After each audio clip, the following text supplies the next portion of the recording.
सूर बोलती शब्दांशी शब्द पाहती रंग स्वरांचे रूप नवे साकारून येई मैत्र से हे शब्द सुरांचे मैत्र से हे शब्द सुरांचे.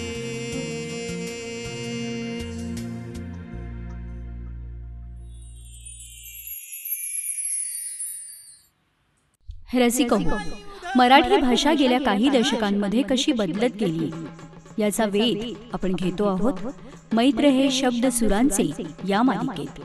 लेखिका, संपादक, मराठीच्या प्राध्यापक डॉक्टर वंदना बोकील कुलकर्णी भाषेचं वैविध्य, भाषेची वाटचाल, त्यात साहित्यिक आणि कलाकारांचं योगदान याबद्दल सांगत आहेत. वंदनाताईंनी या कार्यक्रमासाठी साहित्यातले अनेक उतारे, वेचे यांची निवड केली आहे आणि अभिवाचन करत आहेत गिरीश दातार आणि गौरी देशपांडे. गिरीश दातार हे लेखक, दिग्दर्शक आणि अभिनेता आहेत. कम्प्युटर इंजिनियर आहेत. सॉफ्टवेअर क्षेत्रात काही वर्ष काम केल्यानंतर आता मात्र ते पूर्णवेळ लेखन आणि दिग्दर्शन या क्षेत्रात उतरले आहेत. आतापर्यंत त्यांनी 15हून अधिक एकांकिका, 5 दीर्घांक, 2 संगीत नाटकं आणि एका व्यावसायिक नाटकाचं लेखन आणि दिग्दर्शन केलं आहे. गौरी देशपांडे या आजच्या भागात अभिवाचनासाठी सहभागी होत आहेत. गौरी देशपांडे या गदिमायन या गदी माडगुळकर यांच्या साहित्यावर आधारित कार्यक्रमात सहभागी होत असतात. समजुतीच्या काठाशी या डॉक्टर अरुणा ढेरे यांच्या साहित्यावर आधारित कार्यक्रमातही त्यांचा सहभाग असतो. विन्सेंट व्हॅन गॉग या चरित्राचं अभिवाचन त्या करतात. आपकी आमरी चित्रकार अमृता शेरगिल यांच्या जीवनावरील पत्रनाट्य, त्यात अमृता शेरगिलची भूमिका त्या करतात. पाऊस वेळा, पावसावर आधारित साहित्याचं अभिवाचन अशाही कार्यक्रमात त्या भाग घेतात. बायको अशी हवी या मालिकेत प्रमुख भूमिकेमध्ये त्या होत्या. श्यामची आई या नुकत्याच येऊन गेलेल्या चित्रपटात त्यांची प्रमुख भूमिका होती आणि या भूमिकेसाठी त्यांना फिल्मफेअर पुरस्कारही मिळाला आहे. आजच्या भागात या कार्यक्रमाचं संपूर्ण संगीत संयोजन केलं आहे अनिरुद्ध अर्थात उमेश नेरकर यांनी. जगज्जननी श्री महालक्ष्मी, शांतीनं केली क्रांती, इथं मेंदू धुवून मिळतील अशा काही चित्रपटांसाठी त्यांनी संगीत केलं आहे. ज्येष्ठ गीतकार जगदीश खेबुडकर यांच्या गावरान मेवा या कार्यक्रमाचे त्यांनी जवळजवळ 200हून अधिक कार्यक्रमात गायक वादक म्हणून सहभाग घेतला आहे. भारतातलं 3रं भव्य महानाट्य शंभूराजे याचं संगीत दिग्दर्शन त्यांनी केलं आहे. 2008 सालसाठी 2008 या वर्षीचा संगीतासाठीचा ज्येष्ठ संगीतकार दत्ता डावजेकर पुरस्कार आणि इतर असंख्य पुरस्कार त्यांना मिळालेले आहेत. आजच्या कार्यक्रमात सहभागी झालेल्या गायिका आहेत सविता कबिनूर. आजपर्यंत कोल्हापूर, पुणे, सांगली, इचलकरंजी, वारणानगर, मुंबई तसंच नृसिंहवाडी आणि वाई इथल्या कृष्णवेणी उत्सवात शास्त्रीय तसंच सुगम संगीताचे कार्यक्रम त्यांनी सादर केले आहेत. स्वरमयी या कार्यक्रमांतर्गत गीत अंतरीचे या नावाने चित्रपट भावनाट्य संगीताचा कार्यक्रम त्या सादर करतात. शास्त्रीय संगीताच्या कार्यक्रमासोबतच अनेकदा आकाशवाणीवरून कार्यक्रम तसेच अनेक जाहिरातींसाठी, भावगीत अल्बमसाठी आशिया खंडातलं 3रं ऐतिहासिक महानाट्य शंभूराजे आणि जगज्जननी श्री महालक्ष्मी या चित्रपटासाठीही त्यांनी पार्श्वगायन केलं आहे. आजचे गायक आहेत महेश हिरेमठ यांनी कोल्हापूर इथून संगीत विशारद ही पदवी मिळालेली आहे. संगीत क्षेत्रात गेल्या अनेक वर्षांचा त्यांचा वावर आहे. तबल्यावर आहेत रोशन चांदगुडे. ललित कला केंद्र पुणे इथून त्यांनी तबल्यामध्ये MA केलेलं आहे आणि त्यात त्यांना सुवर्ण पदक आहे. वेगवेगळ्या शिष्यवृत्तीही त्यांना मिळालेल्या आहेत. धनंजय साळुंके तबल्याचं प्राथमिक शिक्षण त्यांनी पंडित राजू जावळकर यांच्याकडे घेतलं आणि तालवाद्याचं शिक्षण वडील राजेंद्र साळुंके यांच्याकडे त्यांनी घेतलं. 2017 या साली त्यांना बेस्ट रिदमिस्ट असा पुरस्कार मिळालेला आहे. 2018 मध्ये त्यांना इंडिया बुक ऑफ रेकॉर्डमध्ये सलग 15 तास 5 मिनिटं 151 गाणी वाजवण्याचा विश्वविक्रम करण्यात त्यांचा सहभाग होता. अनेक शॉर्ट फिल्म्स आणि यूट्यूबवरच्या अल्बम्समध्येही त्यांनी गायकांना साथ केलेली आहे.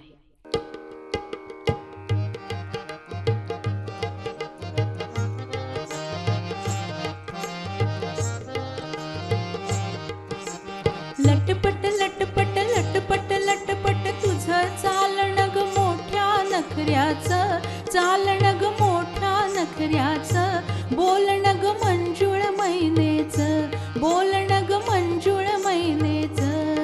नारी ग नारी ग नारी ग आह नारी ग आह नारी ग. वाह, क्या बात है. नमस्कार रसिको, मैत्र हे शब्द सुरांचे या कार्यक्रमामध्ये मी विघ्नेश जोशी तुम्हा सगळ्यांचे अगदी मनापासून स्वागत करतोय. रसिको, आपण गप्पा मारतोय मराठी साहित्याच्या अभ्यासक, लेखिका, संपादक डॉक्टर वंदना बोकील कुलकर्णी यांच्याशी आणि त्यांच्याकडून मराठी भाषेची विविध रूपं आपण समजावून घेतोय. वंदनाताई, तुमचं आणि तुमच्या सर्व सहकलाकारांचं मैत्र हे शब्द सुरांचे या कार्यक्रमामध्ये पुन्हा एकदा मनापासून स्वागत करतोय. धन्यवाद धन्यवाद. गेल्या भागाची सांगता तुम्ही होनाजी बाळा यांच्या या लटपट लटपट या लावणीने केली होती. आज आता कुठली वेगवेगळी रूपं तुम्ही आम्हाला समजावून सांगणार आहात? गेल्या भागामध्ये मी म्हटलं होतं असं की एक शाहिरी साहित्याचा कालखंड संपला आणि आता सबंध देशातच ब्रिटिशांचा एकछत्री अंमल सुरू झाला. 1818 मध्ये पेशवाई संपली आणि मग स्वाभाविकपणे इथे नव्या शिक्षणाला, नव्या विचारांना आणि नवीन पद्धतीच्या म्हणजे विज्ञाननिष्ठ अशा विचारसरणीला प्रारंभ झाला असं आपल्याला म्हणता येईल. त्यामुळे या सगळ्या स्थित्यंतराचा परिणाम जसा राजकीय झाला तसा भाषेच्या अंगाने पण झाला. बरोबर. आणि मी म्हटलं तसं औपचारिक शिक्षणाची सुरुवात मुख्य म्हणजे या सगळ्या काळामध्ये सुरू झाली. म्हणजे इथे शाळा नव्हत्या का? इथे शाळा होत्या, पण अमेरिकन मिशनच्या शाळा होत्या, स्कॉटिश मिशनच्या शाळा होत्या. अच्छा. देशी शिक्षण देणाऱ्या औपचारिक शाळांची नुकती सुरुवात झाली होती आणि त्यातही मुलींना शिक्षणाची परवानगीच नव्हती. अच्छा. जोपर्यंत महात्मा फुल्यांचं कार्य समोर आलं नाही आपल्या, तोपर्यंत मुलींच्या औपचारिक शिक्षणाला सुरुवातही झालेली नव्हती. तत्पूर्वी इथे वेगळ्या प्रकारचे प्रयत्न काही लोकांनी केले. त्यातला महत्त्वाचा प्रयत्न म्हणजे नाशिकचे धर्मगुरू होते C.P. फरार नावाचे. अच्छा. त्यांच्या पत्नी म्हणजे मिसेस फरार यांनी 1835 मध्ये कुटुंब प्रवर्तन नीती या नावाचा एक ग्रंथ नाही म्हणता येणार त्याला, एक छोटीशी पुस्तिका लिहिली. पण त्यांनी त्या काळातलं महाराष्ट्रीयांचं जीवन अनुभवलं आणि त्याच्यामध्ये स्त्रियांची काय परिस्थिती आहे आणि शिक्षणासाठी कसं त्याचं महत्त्व आहे, असायला पाहिजे, हे सगळं या पुस्तिकेमध्ये नोंदवून ठेवलेलं आहे. आणि हे पुस्तक हा मराठीमधला स्त्रीलिखित पहिला ग्रंथ किंवा पहिलं पुस्तक मानलं जातं. म्हणून त्याचं महत्त्व म्हणजे जरी ते मराठी स्त्रीने लिहिलं नसलं तरी इथे जे ब्रिटिश अधिकारी आले आणि इथल्या समाज जीवनाशी एकरूप झाले त्यांच्यापैकी काही लोकांनी केलेले जे प्रयत्न आहेत त्यातला हा महत्त्वाचा प्रयत्न मानला जातो. आणि हळूहळू मुलींना शिक्षण द्यावं की न द्यावं असा जो प्रयत्न विचार चालू होता त्याला साहजिकपणे नवा विचार आला की त्याला विरोध होणं हे कुठल्याही समाजाचं, जिवंत समाजाचं लक्षण असतंच. त्यामुळे यालाही विरोध झाला स्त्री शिक्षणाला. त्याच्या या सगळ्या विरोधाचा प्रतिवाद करणारं असं या मिसेस फरारबाई काय म्हणतात ते आता आपण ऐकूयात. गौरी देशपांडे तो उतारा आपल्याला ऐकवते. जरूर.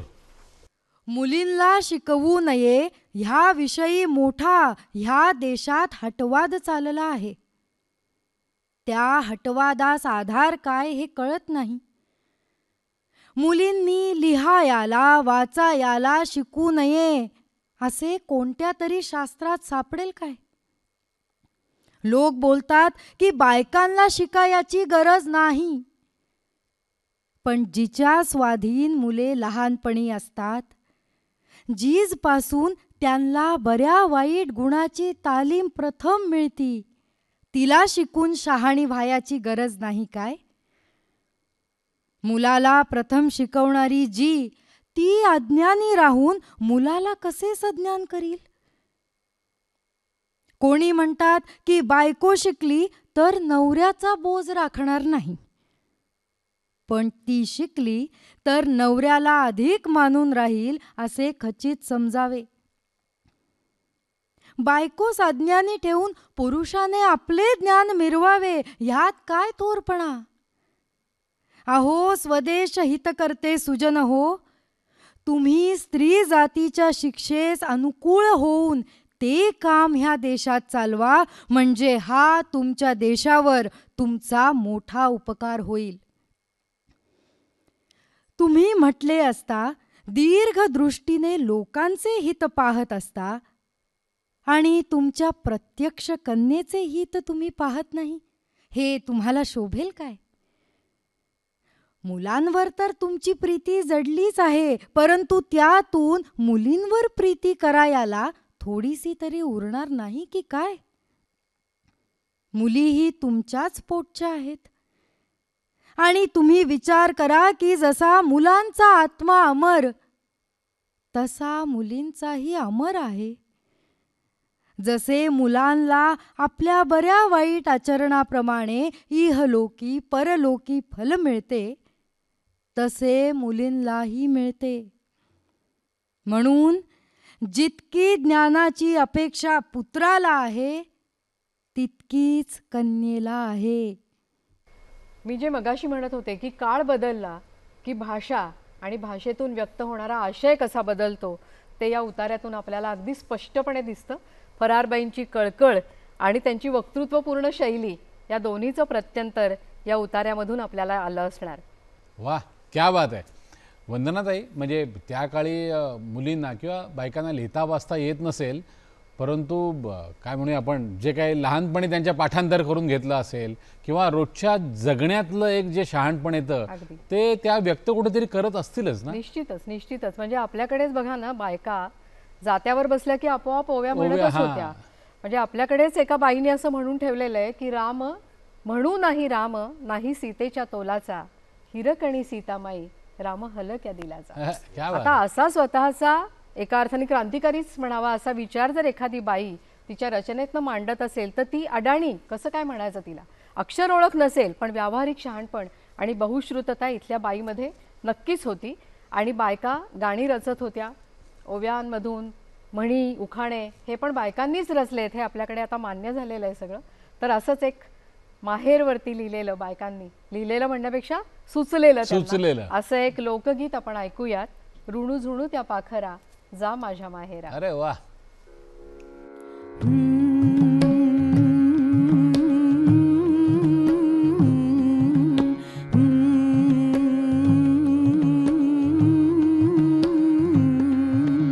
रुणझुणत्या पाखरा रे जा माझ्या माहेरा, रुणझुणत्या पाखरा रे जा माझ्या माहेरा, रुणझुणत्या पाखरा रे जा माझ्या माहेरा, रुणझुणत्या पाखरा रे जा माझ्या माहेरा.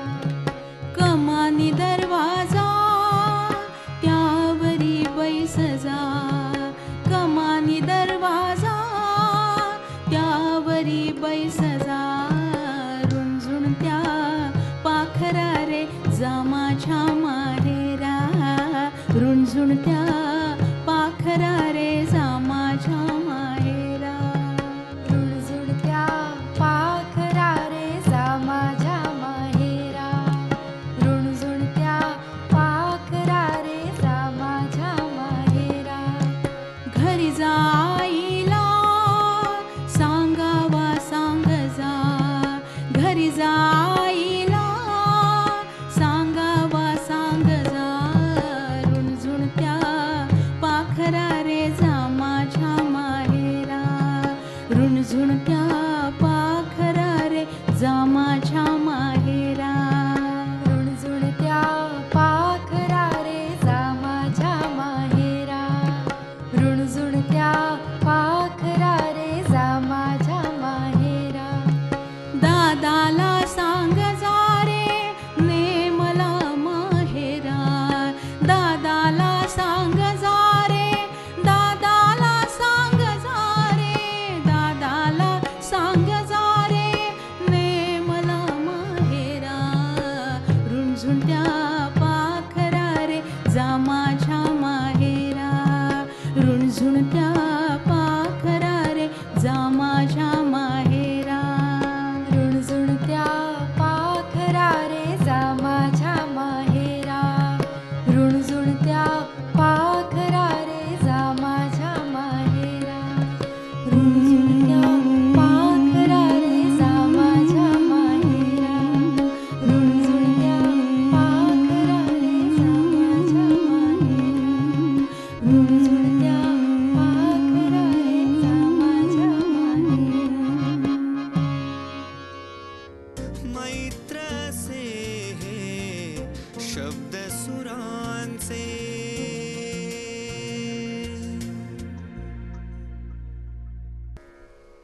यातूनच आपल्याला दिसतं आहे की बायका स्वतःच्या मनातल्या भावना कशा व्यक्त करत होत्या, म्हणजेच त्या रचत होत्या, त्या विचार करत होत्या, त्यांना शब्दांच्या आधाराने आपल्या मनातलं व्यक्त करता येत होतं.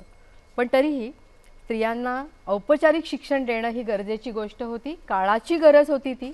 आणि त्यासाठी महात्मा फुले आणि सावित्रीबाई फुले यांनी केलेलं कार्य आपल्या सगळ्यांनाच माहिती आहे. महात्मा फुल्यांच्या लेखनातनं त्यांची एकूणच शिक्षणाविषयीची आणि तळागाळातल्या लोकांविषयी असणारी कळकळ, त्यांची वैचारिक स्पष्टता ही सुद्धा त्यांच्या भाषेमधून आपल्याला दिसते. त्यांच्या एका रचनेमधली थोडासा अंश किंवा थोडा भाग आपण इथे ऐकूयात. गौरी सादर करते. स्त्री पुरुषे सर्व कष्टकरी व्हावे, कुटुंबा पोसावे आनंदाने, नित्य मुली मुला शाळेत घालावे, अन्नदान द्यावे विद्यार्थ्यांस, सार्वभौम सत्य स्वतः आचरावे, सुखे वागवावे पंगू लोका, अशा वर्तनाने सर्वा सुख द्याल, स्वतः सुखी व्हाल ज्योती म्हणे. दरिद्री मुलांनी विद्येस शिकावे, भिक्षान्न मागावे पोटापुरते, विद्वान वृद्धांनी विद्यादान द्यावे, भिक्षेकरी व्हावे गावामध्ये. स्त्री पुरुषांसाठी शाळा त्या घालाव्या, विद्या शिकवाव्या भेद नाही, स्वहितासाठी खर्च जे करीती, अधोगती जाती ज्योती म्हणे.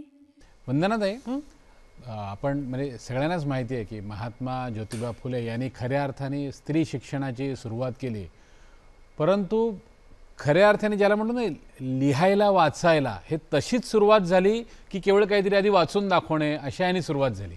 हा तर शिक्षणाचा क्रम असे आपल्याला माहिती आहे की आधी कानावर पडतं, मग वाचनाकडे जातो माणूस आणि नंतर लिहिण्याकडे जातो. त्यामुळे श्रवण, वाचन आणि नंतर लेखन. त्यामुळे लेखनाला थोडा उशीर झाला ही गोष्ट खरी आहे, पण जे लिहिलं गेलं ते मात्र त्या काळाचा सगळा सामाजिक आशय एकत्र आणलेलं, एकवटलेलं. आणि सगळ्यात महत्त्वाचं म्हणजे बायकांच्या दशेविषयी बायकांना काय वाटत होतं हे सुद्धा त्याच्यामधनं खूप प्रकर्षाने आपल्या समोर आलं. पंडिता रमाबाईंचं नाव आपण ऐकलंय. 19व्या शतकातल्या अत्यंत महत्त्वाच्या बुद्धिमती आणि विचारवंत अशा या बाई. त्यांनी त्या काळात अनेकदा परदेश प्रवास केला होता. युनायटेड स्टेट्स ऑफ अमेरिका इथल्या स्त्रियांच्या स्थितीबद्दलची त्यांची निरीक्षणं त्यांनी नोंदवून ठेवली आहेत. साल आहे 1889. लक्षात घेण्यासारखी गोष्ट, इतक्या जुन्या काळामध्ये बाईंचे विचार किती काळाच्या पुढचे होते. कणखर भाषा बाईंची आणि त्यांचे अत्यंत झगझगीत असे विचार एका उतार्यामधनं आपण ऐकणार आहोत. गौरी सादर करते. अमेरिकन लोकसमाजात त्यांच्या प्राचीन रानटी स्थितीच्या खाणाखुणा अद्याप शिल्लक आहेत. त्यात विवाहित बायकांचे अत्यंत पारतंत्र्य ही खूण श्रेष्ठ आहे असे म्हटल्यास चालेल. अमेरिकन पुरुष आमच्या देशातील पुरुषांसारखेच निलाजरे आहेत. ते म्हणतात की आम्ही सारा दिवस काम करून निढळाचा घाम जिरवून संसार चालवितो आणि आमच्या बायकांस खाऊ पिऊ घालितो. पुरुष दररोज 8-10 किंवा फार झाले तर 12 तास काम करतात. पण बायकांना पुरुषांची सेवा चाकरी, मुलांची देखरेख, गृहकृत्य वगैरे करण्यात दररोज 16-17 तास अंग मोडून काम करावे लागते. असे असूनही कुटुंबाच्या उत्पन्नावर बायकोचा हक्क नाही. तिला 1-2 पैसे खर्चास लागले तर ते नवऱ्याची मनधरणी करून त्याच्या 1000 प्रश्नास समर्पक उत्तरे देऊन त्याच्यापाशी भीक मागून घ्यावे लागतात. लोकसमाज म्हणतो की पुरुष फार परिश्रम करून पैसा मिळवून बायकांस अन्न वस्त्र देतात. आहाहा, पुरुषांचे बायकांवर केवढे उपकार हे. बायको घरात नसल्यास ती जितके काम करते तेवढे काम करायला निदान 2-3 तरी चाकर ठेवावे लागतील. त्यास वेतन द्यावे लागते. चाकर काही मालकाचे फुकटचे खात नाही. मालकाने त्यावर उपकार केले असे म्हणता येत नाही. पण बायकोने 10 चाकरांइतके काम केले तरी नवरा तिला खायला घालितो हे त्याचे तिच्यावर उपकारच होतात. त्या काळात त्यांनी हे लिखाण केलं. आज आपण स्त्री पुरुष काय म्हणूया समानता वगैरे सगळं मानतो, पण 1890 साल जर का आपण जवळजवळ 140 वर्ष होऊन गेली या लिखाणाला, पण फक्त म्हणजे लिखाण जे झालं ते फक्त याच क्षेत्रापुरतं मर्यादित होतं, शिक्षण याच क्षेत्रापुरतं मर्यादित होतं, असं काही होतं? खरं असं नाही आहे. पण विचारात घेतलं तर बघा तुम्ही की राजकीय सामाजिक हे सगळे विषय महत्त्वाचे आहेत आणि त्या काळाचा विचार घेतला, मनामध्ये तो संदर्भ लक्षात ठेवला तर राष्ट्रीय स्वातंत्र्य ही सगळ्यांची अग्रक्रमाची गोष्ट होती, विचारातली आणि कृतीची सुद्धा. पण या सगळ्याच्या मुळाशी शिक्षण आहे ना, त्यामुळे स्वाभाविकपणे शिक्षणाविषयी अधिक लिहिलं गेलं, बोललं गेलं आणि मला स्वतःला इथे उतारे निवडताना हा दृष्टिकोन ठेवणं गरजेचं वाटलं की शिक्षणाची काय परिस्थिती संबंध काळात होत गेली. म्हणजे संतांनी लोकशिक्षण केलं, मग त्याच्यानंतरच्या लोकांनी काय केलं, त्याच्यानंतर काय केलं, असा एक धागा काहीतरी निवडायला पाहिजे. कारण समुद्र आहे या काळातलं सगळं साहित्य, हा काय काय घ्यायचं काय काय सोडायचं असा एक पेचप्रसंग होता. त्याच्यातून पण हा एक मार्ग काढला की शिक्षण विषयक काय काय विचार कृती झाल्या त्याची एक दखल या कार्यक्रमामधून आपल्याला घेता यावी. याच काळामध्ये तुम्ही बघा की जसं शिक्षणाचा प्रभाव प्रसार दोन्ही गोष्टी वाढत गेल्या, मुंबई विद्यापीठाची स्थापना झालेली आहे. काळ बघा किती जुना आहे. आणि अशा काळात ब्रिटिशांच्या विचारांचा हात पकडून म्हणूयात आपण संशोधन, त्याच्यावरचं काम, इतिहास संशोधन असेल, भाषिक संशोधन असेल, अशा प्रकारच्या कामाला देखील सुरुवात झाली आणि एका शिस्तीने ते काम व्हायला लागलं. इथे आपण सगळ्यांनी इतिहासाचार्य राजवाडे यांचं नाव ऐकलेलं असणार आहे. तर राजवाडे कशा प्रकारचं काम करत होते आणि या कामाविषयी समाजात कशा प्रकारची आस्था होती हे दाखवणारा एक छोटासा उतारा राजवाडे पत्रसंग्रहामधला आहे. राजवाड्यांनी नचिम केळकरांना लिहिलेलं हे पत्र आहे. पार्श्वभूमी अशी आहे की राजवाड्यांच्या संशोधनाच्या कामासाठी नचिम केळकर त्यांना दर महिना काही रक्कम पाठवत होते. तर त्या रकमेच्या अनुषंगाने राजवाडे काय लिहितात ते ऐकूया. छोटासा भाग आहे, गिरीश सादर करतोय. आपण गेल्या जानेवारीपासून ऐतिहासिक पत्रे लिहून काढणाऱ्या कारकुनाचा पगार म्हणून दर महिना 15 रुपये पाठविता. त्याबद्दल अमुक काम झालेच पाहिजे अशाबद्दल मी आपल्याला जबाबदार आहे किंवा काय ते कळवावे. आज माझ्या वयाला 40 वर्षे झाली. मी कोणाला जबाबदार नाही व पुढे होऊ इच्छित नाही. तेव्हा आपल्याला एवढीच विनंती की 15 रुपयांचे काय केले असा जबाब वर्षांती आपण मला विचारणार असल्यास मला आपले 15 रुपये नकोत. बाकी जबाब विचारण्याचा संकल्प नसल्यास 15 रुपयांचे काम काय झाले ते ऐतिहासिक पत्रांच्या प्रकाशनावरून कळून येईलच. मी वारंवार 2-2, 4-4 महिने फिरतीवर असतो, त्यामुळे लेखक बंद ठेवावा लागतो. कारण लेखकाला मोडी शुद्ध व खरे वाचता येत नाही. स्वतः लेखकाकडून पत्रे वाचून घेऊन किंवा स्वतः सांगून लेखकाकडून लिहून घ्यावयाचे असते तेव्हा माझी स्वतःची हजेरी लेखकापाशी असावी लागते.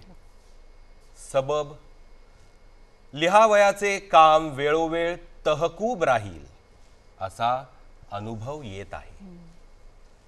तेव्हा आपली मर्जी असल्यास 15 रुपये चालू ठेवावे, नसल्यास बंद करावे.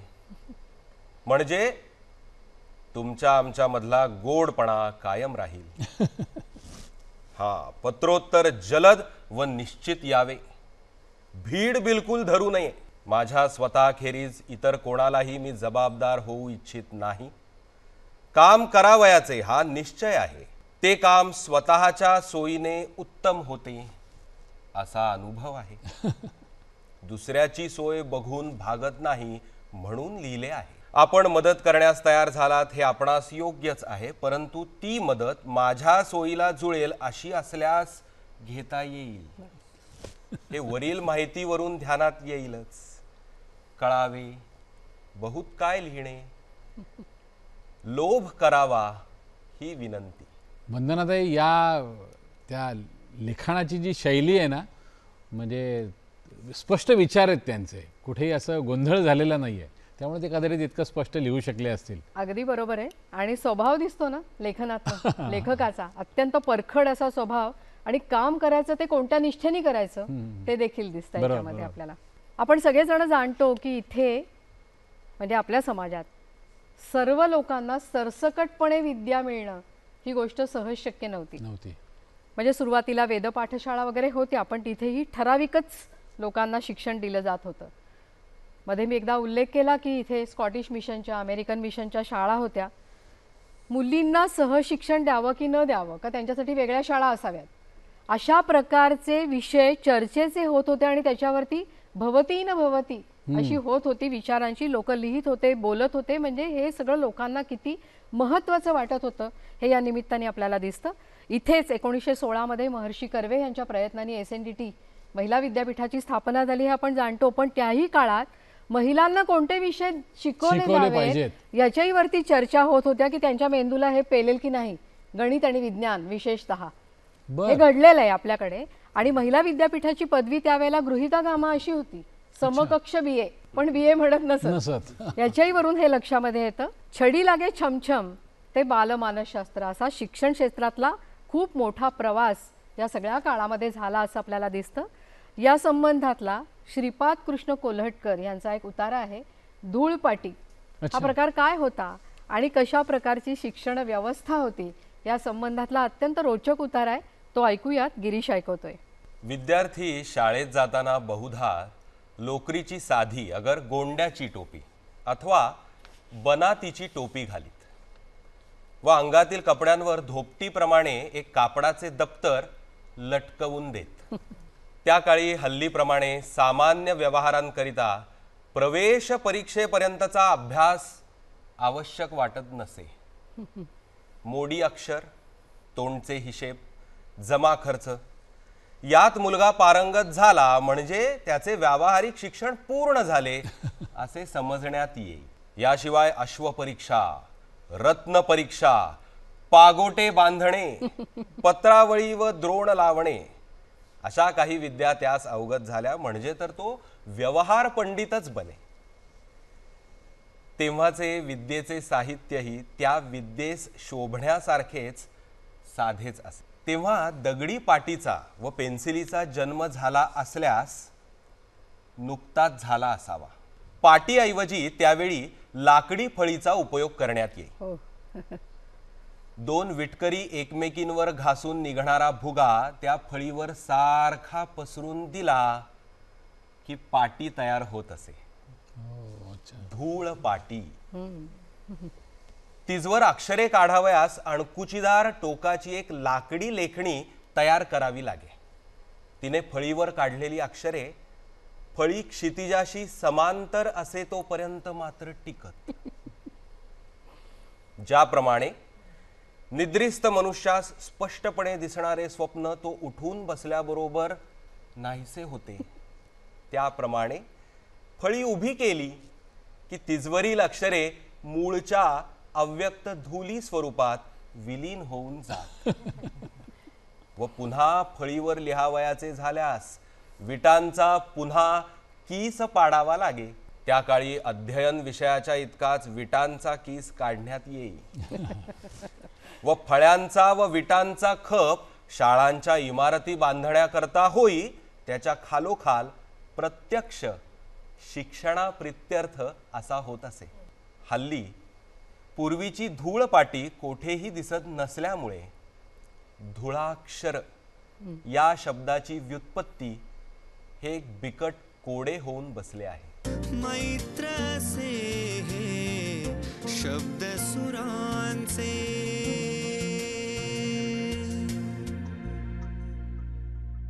वंदनाताई, आत्ता हे ऐकून ना म्हणजे आज आपण जी भाषा बोलतो साधारण त्या भाषेला सुरुवात झाली असं वाटतंय, असं म्हणजे म्हणू शकतो आपण. आहेच, कारण ही 19वे शतक संपलंय आता, 20वे शतक सुरू झालंय आणि 20व्या शतकातल्या पहिल्या शतकातली ही भाषा आहे. त्यामुळे आपल्या भाषेशी तिचं खूपच साम्य आहे. पण लक्षात हे पण घ्यायचंय की श्रीपाद कृष्ण कोल्हटकरांची जी उपहासात्मक शैली होती ती पण याच्यात कशी दिसते आहे. आणि धूळपाटी या शब्दाविषयीची व्युत्पत्ती सुद्धा आपल्याला फार सहजपणे याच्यामधनं समजावली आहे. आनंदीबाई शिर्के या मराठीमधल्या एक नामवंत कथाकार. 1909 मध्ये त्यांची पहिली कथा प्रकाशित झालेली आहे आणि मराठीमधली पहिली स्त्रीलिखित प्रेमकथा सुद्धा आनंदीबाईंच्या नावावरती आहे. अच्छा. आणि ह्या आनंदीबाई गुजरात राज्यामध्ये त्या काळामध्ये पुष्कळ काळ त्यांचं वास्तव्य होतं. विशेषतः बडोद्यामध्ये त्या होत्या. तिथे असताना तिथली स्त्री शिक्षणाची परिस्थिती काय होती, म्हणजे हे महाराष्ट्रापुरतं तर आपल्याला माहितीच आहे किंवा कुठे कुठे आपण वाचतो, पण अन्य राज्यांमध्ये सुद्धा काय होतं आणि जर द्रष्टा असा राज्याचा प्रमुख असेल तर काय परिस्थिती घडते ते आपल्याला या उतार्यामधनं कळेल. आनंदीबाई शिर्क्यांचा एक उतारा आहे छोटासा, तो गौरी सादर करते, तो ऐकूयात आपण. सयाजीराव महाराजांचे शिक्षणाकडे फार लक्ष होते. मुलींच्या शिक्षणासाठी ते फार करीत. त्यासाठी त्यांनी मिस भोरना पुण्याच्या हुजूरबागेतून आणून लेडी सुपरिटेंडंट म्हणून त्यांची नेमणूक केली होती. लोकांना ती नेमणूक फारशी आवडली नव्हती. लोक म्हणत, ही बाडगीबाई कशाला, आपल्या मुलींच्या शिक्षणावर हिंदूबाई असावी. पुष्कळांचे म्हणणे सौ काशीबाई हेर्लेकर किंवा त्यांच्या आई सगुणाबाई देव यांना नेमावे असे होते. पण महाराजांनी फार विचार करून मिस भोरनास नेमले आणि त्यांनी मुलींच्या शिक्षणात चांगले बदल करून प्रगती केली. शिक्षण घेणाऱ्या व शिक्षण क्षेत्रात कार्य करणाऱ्या स्त्रियांना लोक त्रास देत असे आपण हल्ली वाचतो व ऐकतो. मिस भोरनाही या दिव्यातून जावे लागले होते. त्यांची सुंदर घोडागाडी होती.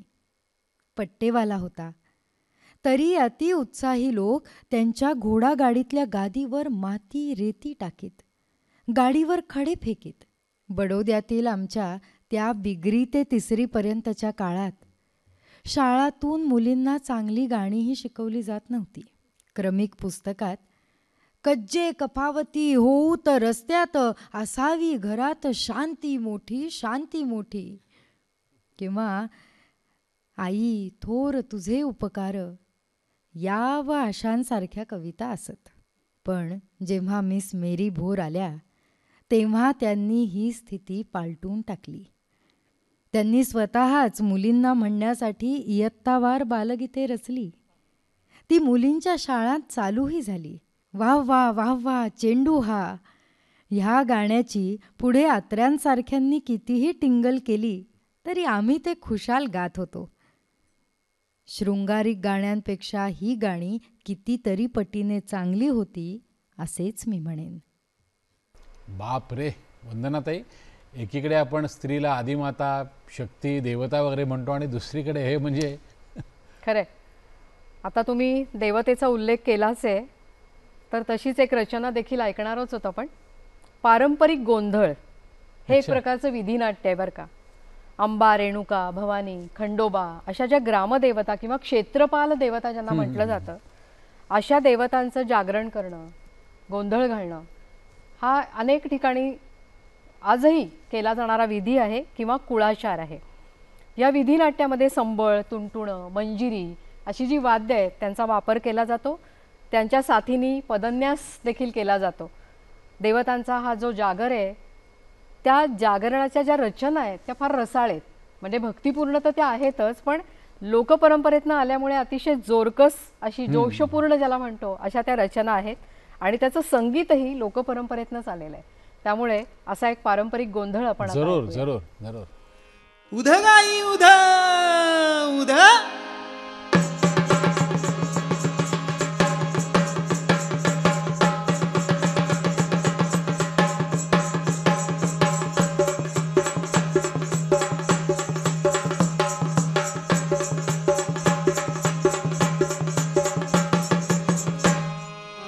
जगज्जननी श्री महालक्ष्मी करवीर निवासिनी गोंधळाये.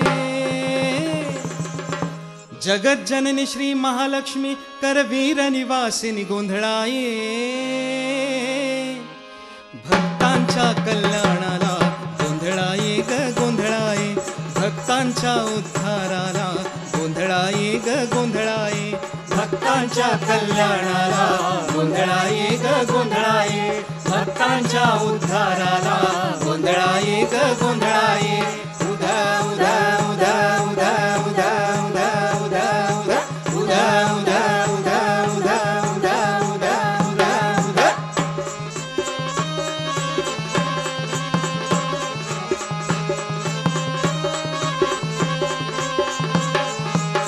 आदिशक्ती तू आदिमाया तू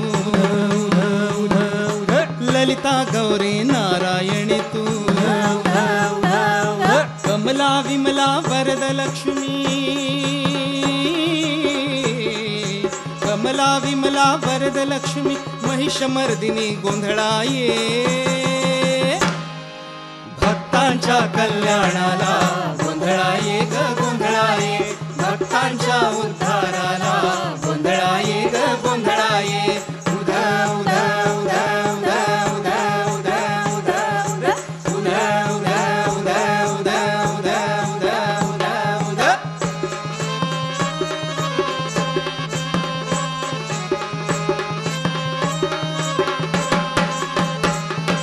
भक्ती मुक्ती तू इथेच देशी महिमा ऐसा दक्षिण काशी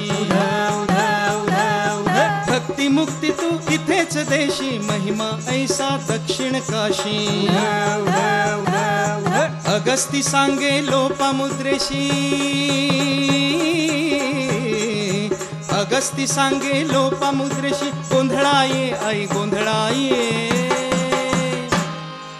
भक्तांच्या कल्याणाला गोंधळाये ग गोंधळाये भक्तांच्या उद्धाराला गोंधळाये ग गोंधळाये भक्तांच्या कल्याणाला गोंधळाये ग गोंधळाये भक्तांच्या उद्धाराला गोंधळाये ग गोंधळाये उध उध उध उध भवानी मातेचा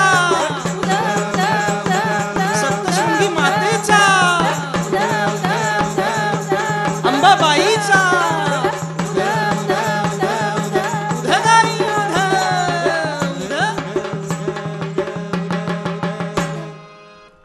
वंदनाताई, आत्तापर्यंत आपण म्हणजे आधीच्या भागात आणि या भागात म्हणजे अभंग झाला आपला किंवा लावणी झाली किंवा काय म्हणूया आत्ता आपण गोंधळ झाला, हे सगळं पारंपरिक किंवा लोकसंगीत असं म्हणूया. भावगीताची सुरुवात कधी झाली किंवा कशी झाली असं काही तुम्ही सांगू शकाल का?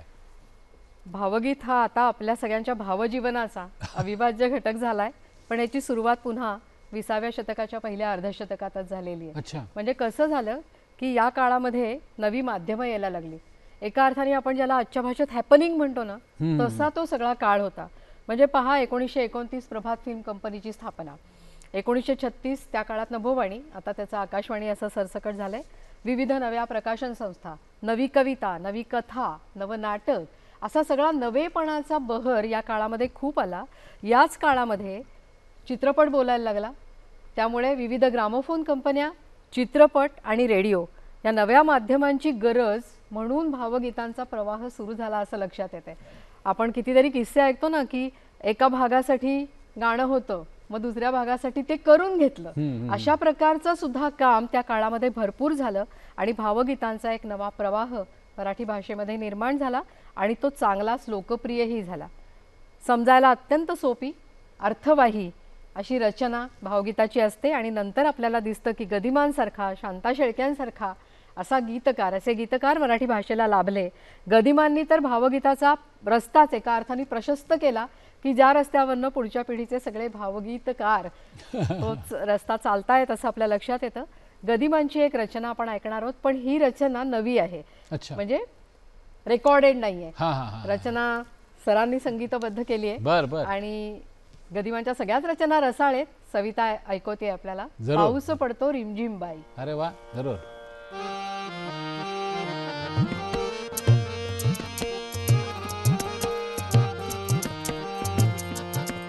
पाऊस पडतो रिमझिम बाई, पाऊस पडतो रिमझिम बाई, भिजतो मांडव भिजते जाई, पाऊस पडतो रिमझिम बाई, पाऊस पडतो रिमझिम बाई.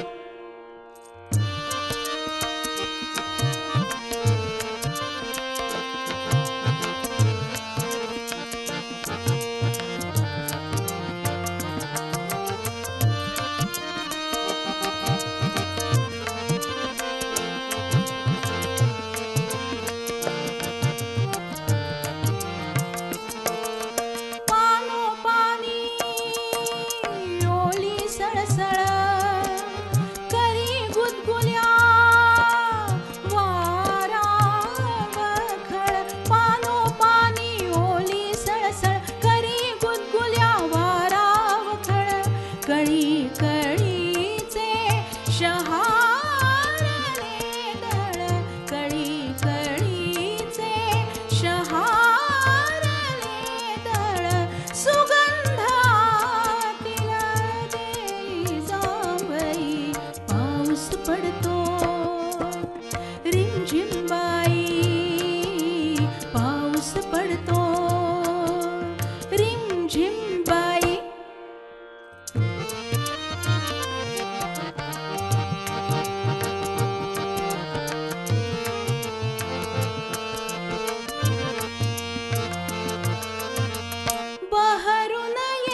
पडतो रिमझिम बाई पाऊस पडतो रिमझिम बाई भिजतो मांडव भिजते जाई पाऊस पडतो रिमझिम बाई पाऊस पडतो रिमझिम बाई.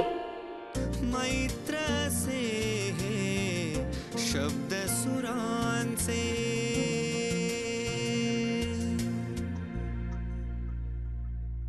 वंदनाताई, आत्तापर्यंतच्या प्रवासात आपण भाषेची वेगवेगळी रूपं पाहिली, गदिमांपर्यंत येऊन आपण थांबलो.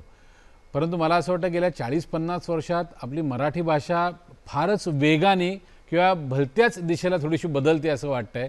तर त्याविषयी असं काही सांगता येईल का? असं काही कुठे लिखाण आहे का? अगदी सुरुवातीला म्हणजे पहिल्या भागामध्ये आपण भाषा सॅलड हे जे ऐकलं मंगला गोडबोल्यांनी लिहिलेलं, तर ती तर अगदी आत्ता आजकाल आपल्या कानावर पडणारी भाषा आहे. पण मराठी भाषेचं एका अर्थाने वेगळं, ज्याला आधुनिक म्हणता येईल असं वळण साधारणपणे 1975च्या आसपास एक नवा, ज्याला आपण म्हणतो ना की आमूलाग्र बदल दिसला.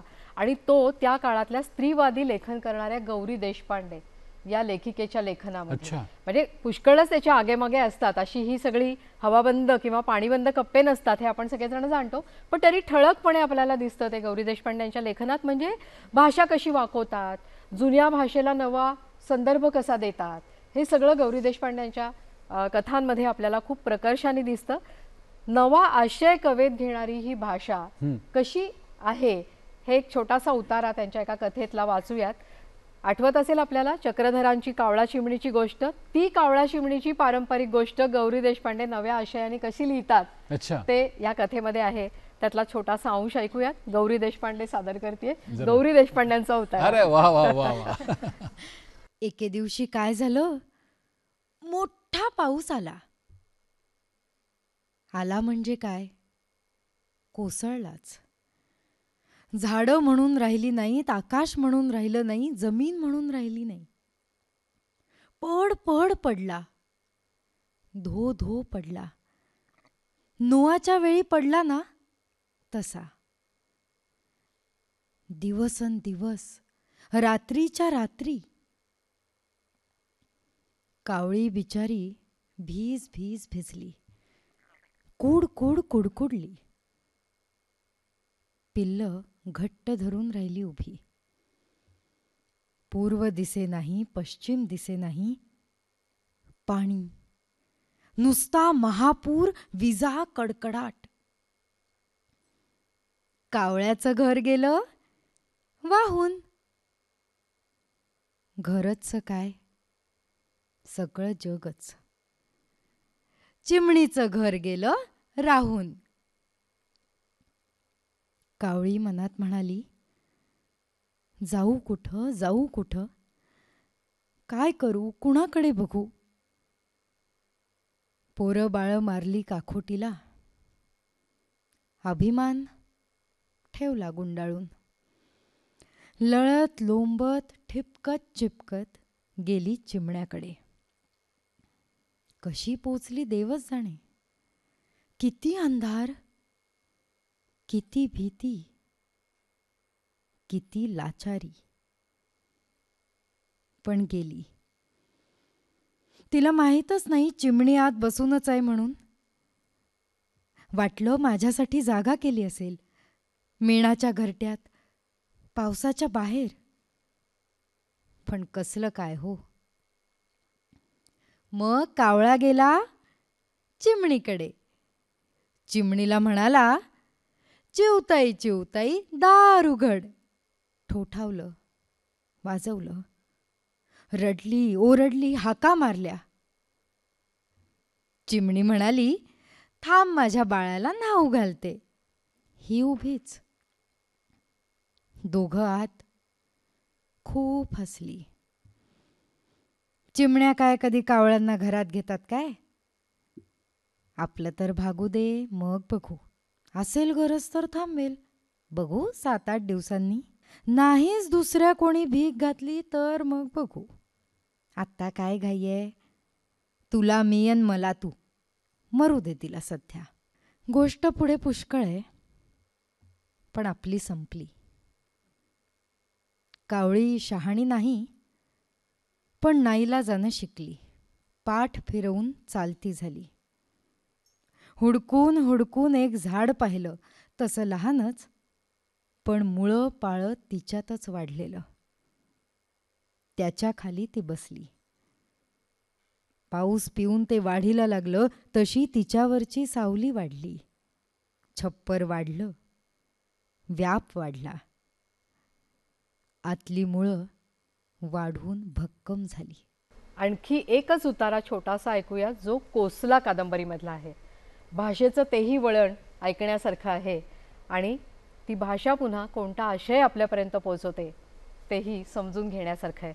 तेव्हा कोसलातला एक उतारा ऐकूयात आणि या सगळ्या कार्यक्रमाची सांगता पसायदानानं करूयात असं मला वाटतं. कारण खूप उदाहरणं आहेत, खूप बोलण्यासारखं आहे, पण एकूण वेळेची मर्यादा लक्षात घेता माऊलींच्या पसायदानाने सांगता करणं अधिक संयुक्तिक ठरेल असं मला वाटतं. तेव्हा सुरुवातीला आधी ऐकू कोसलातला उतारा आणि पाठोपाठ पसायदान. पुढच्या लेण्यात साधारण असाच अंधार, पण डावीकडे लहानशा झरोक्यातून उजेड येतो आहे आणि तिथेच पुरुषभर उंचीच्या चांगल्या लांबरुंद आडव्या दगडी पलंगावर बुद्ध निजला आहे. दगडावर उजव्या दगडी हाताची उशी करून शांत शांत निजलेला. ही चिरनिद्रा. वर भिंतीवर आणि खाली पलंगाच्या आजूबाजूला अनेक देव त्याचं हे मरणाला मिठी मारण्याचं महानिर्वाण पाहत आहेत. कदाचित हा या पृथ्वीला कंटाळून गेला असेल म्हणून असा स्मितमुख चालला आहे.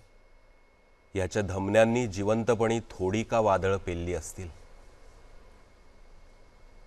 हे मरणाचं वजन त्याला काहीच का जड वाटत नाही.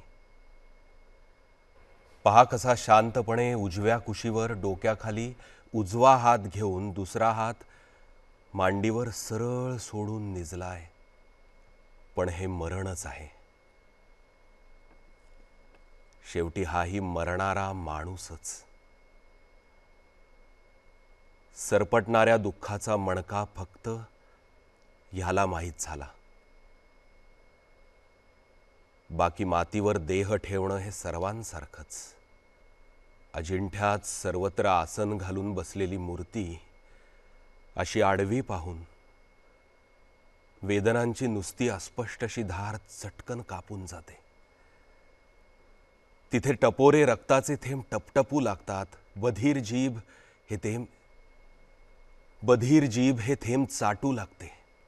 आणि बुद्ध मात्र अवाढव्य शरीरानं हास्य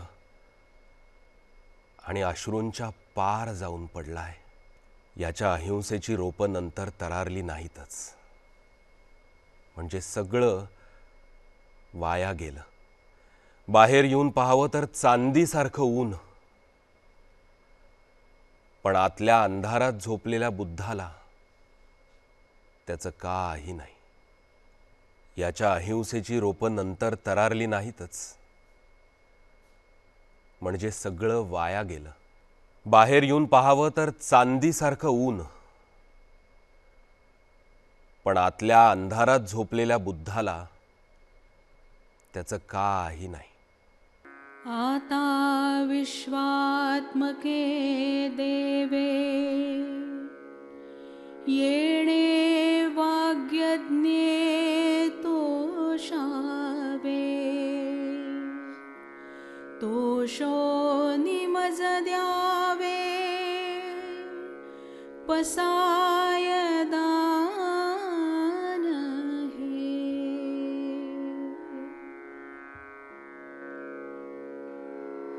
जे खळांची व्यंकटी सांडो तया सत्कर्मी रती वाढो. भूता परस्परे पडो मैत्र जीवाचे.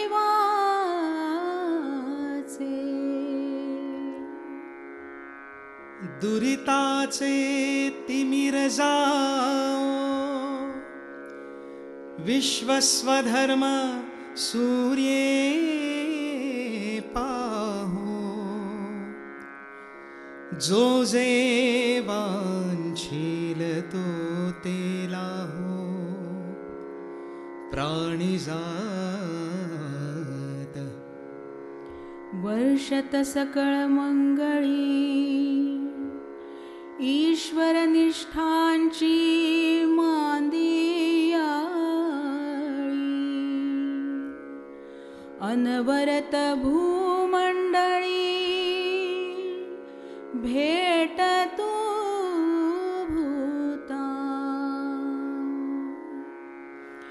चला कल्पतरूंचे आरव, चेतना चिंतामणीचे गाव, बोलते जे अर्णव, पियुषाचे.